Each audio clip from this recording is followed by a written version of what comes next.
What do Queen Charlotte and Beyonce have in common? Who inspired Daphne's bangs? And what is the secret connection between the Bridgertons and Princess Di? Hi, I'm Joy, and I'm going to dish it all. Let's get right in. History in the making. Bridgerton has been celebrated for its diverse casting, and Queen Charlotte is no exception. Played by the talented Guyanese-British actress Golda Rosheuvel, she's based on the real-life wife of King George III. She is believed to have been of Portuguese and African ancestry, the first English royal of mixed-race descent. Hair and makeup designer Mark Pilcher divulged that Charlotte's giant afro wig was inspired by Beyoncé's look as Foxy Cleopatra in the movie Austin Powers. This wig was so epic it was actually 5 wigs placed together and sculpted to get the most volume and amazing shape. Remember the famous spoon-licking scene? I mean, who could forget? Well, guess what? Gunter's tea shop where the scene took place was once a real store in Regency, England. It was the place to be, a social experience, the place where fashionable people congregate. Originally, it stood at numbers 7 and 8 Berkeley Square until 1956, and while it wasn't appropriate for a woman to be seen with a man at a refreshment shop in the afternoon at the time, it was perfectly respectable to be seen at Gunter's. You may have glimpsed the home of Queen Charlotte and King George III having some major construction going on in Season 1. Well, as showrunner Chris Van Dusen explains, he wanted to be historically on the nose where it came to this particular part of history. The Queen's house, as it was known, was meant to be a private retreat for Charlotte, but after George took the throne, him and his architect John Nash transformed what was known as Buckingham House to Buckingham Palace. The birds and the bees. It's no secret that the sets of Bridgerton are filled with references to nature, from birds and bees to butterflies and tulips. But what do they all mean? From the first scene to the last, bees are a-buzzing in the Bridgerton world. The first bee makes its debut on the door knocker in episode 1, and the season closes on a shot of a bee on a windowsill in the finale. So what's with all the bees? As a symbol, bees are representative of sexuality and fertility, so when we catch a glimpse of a bee in Eloise's hair and one on Benedict's collar, it indicates that these two are next in line to be married. We also see a bee when Miss Leopold and her lover leave London, hinting that the reason the marriage was so rushed could possibly have something to do with an unplanned pregnancy. But for fans of the books, bees conjure memories of the missing family member in the Bridgerton household, Sir Edmund Bridgeton, father and husband. In Julia Quinn's novels, Edmund was killed by a bee sting just before the birth of Hyacinth, which left a lasting impact on his family. It's very possible that the bees also serve to remind them and us of his everlasting presence in their lives. For the Bridgertons, it's bees, but for the Featheringtons, it's butterflies. 600 to be exact. The staircase in the colourful Featherington home is decorated with 600 butterflies, and this symbolism tells us all we need to know about this quirky family. Butterflies refer to growth and change, not only of the family itself and their ever-changing social status, but mostly of Penelope. One of the season's favourites, Pen starts off shy and overlooked, but her journey leads her to breaking through her cage and becoming her own woman as she's revealed to be, spoiler alert, Lady Whistledown. Another animal with wings making an appearance on the show are birds and their feathers. This particular feature is showcased in episode 3, where stuffed peacocks and birds in cages are used as room decor in the ballroom. While the men strut their stuff, showing off to their potential ladies and mimicking the mating dance of the peacock, some of the women have feathers in their hair, i.e. the birds in cages. Eloise even points this out to Penelope when she says, "I've never understood the fashion for feathers in the hair. Why would a woman want to draw more notice to the fact that she's like a bird squawking for a man's attention in some bizarre ritual?" A rose by any other name. From the lavish gardens to the intricate costume details, there are flowers everywhere. But did you notice that Daphne is often surrounded by white roses, used to symbolize purity and innocence, which was expected by society of someone like her, a young debutante in Regency, England? In many scenes, like the steamy kiss in the garden, they surround her in contrast to her actions with the Duke. From roses to tulips, which appear when Anthony Bridgerton is around. First in an embroidery being done by his mother, and later in the background of Sienna's apartment. The book lovers will know that tulips are an important part of Anthony's love story and what is to come in Season 2. Lady Bridgerton says to Anthony, "Tulips, they symbolize passion. Perhaps your bride would like the same." Why would you wear that?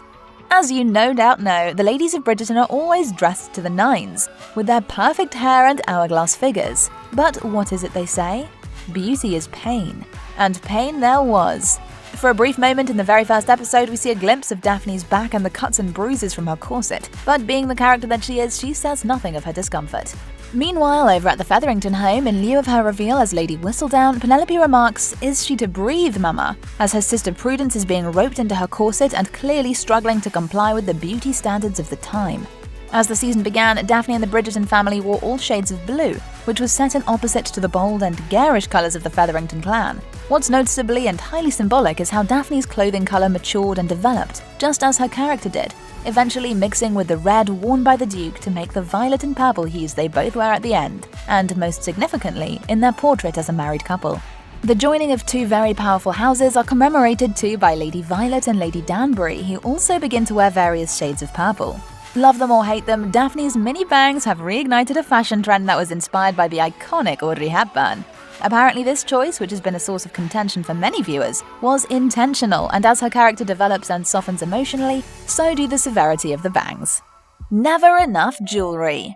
One of the only male characters to wear visible jewelry in almost all the scenes he's in is none other than the Duke of Hastings. Wearing his heart on his sleeve, or more like his sadness on his chest, keep a lookout for the green brooch. The brooch can be seen in flashbacks, having belonged to his late mother, and is a constant heartbreaking reminder of his tragic childhood. Honoring her memory by keeping her close at all times, this contrasts with his bold and brazen exterior.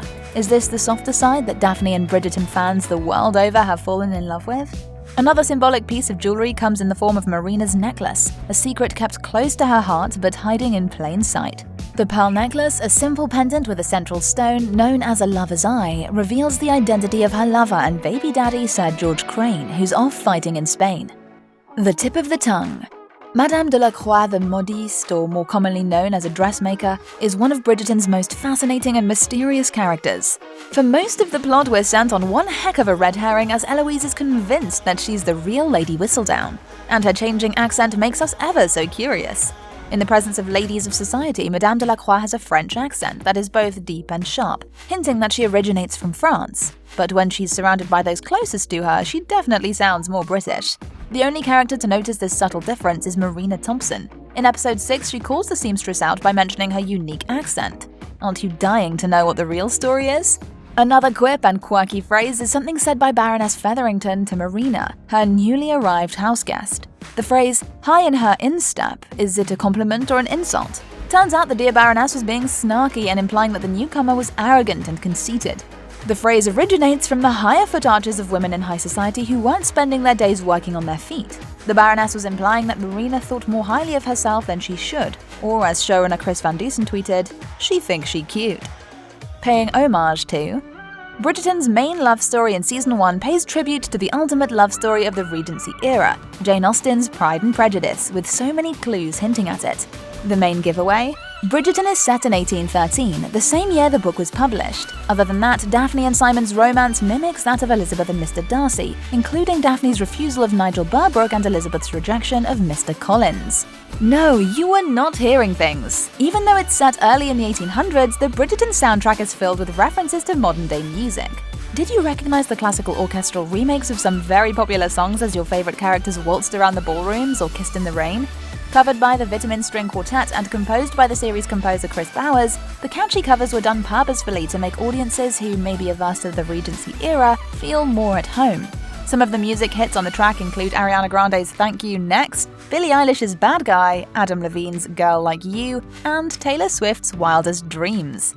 A little something for everyone, it seems. Didn't you just love the glam splendor of the Bridgerton house? The elegance, the design, and that staircase? Surprise, surprise, this set was inspired by and paid homage to the People's Princess, Lady Diana Spencer.